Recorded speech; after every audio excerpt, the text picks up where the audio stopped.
Gerald was a tall giraffe whose neck was long and slim, but his knees were awfully crooked and his legs were rather thin.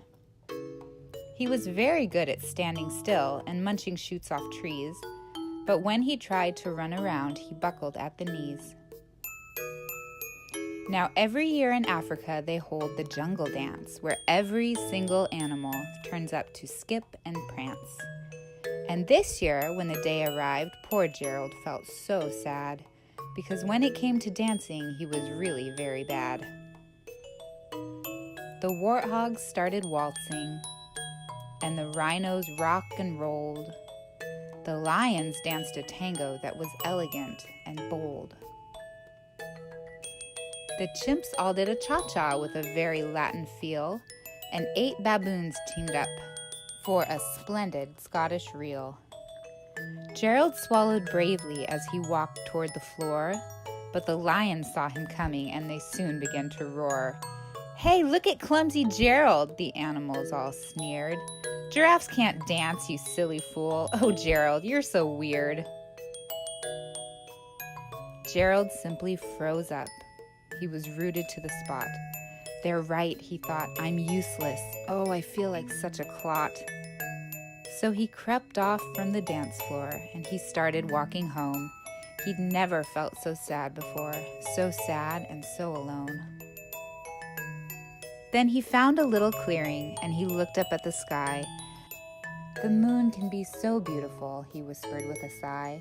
"Excuse me," coughed a cricket who'd seen Gerald earlier on. "But sometimes when you're different, you just need a different song. Listen to the swaying grass and listen to the trees.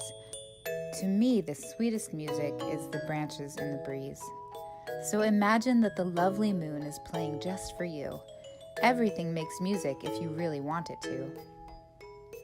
With that, the cricket smiled and picked up his violin. Then Gerald felt his body do the most amazing thing. His hooves had started shuffling, making circles on the ground. His neck was gently swaying, and his tail was swishing round.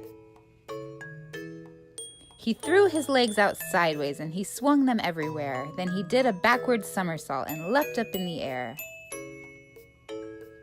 Gerald felt so wonderful. His mouth was open wide. "I am dancing! Yes, I'm dancing! I am dancing!" Gerald cried.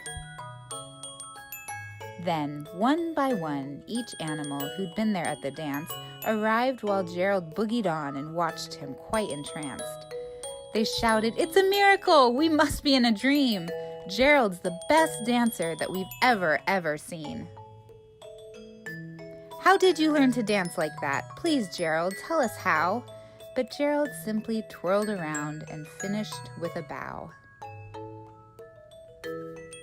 Then he raised his head and looked up at the moon and stars above. "We all can dance," he said, "when we find music that we love."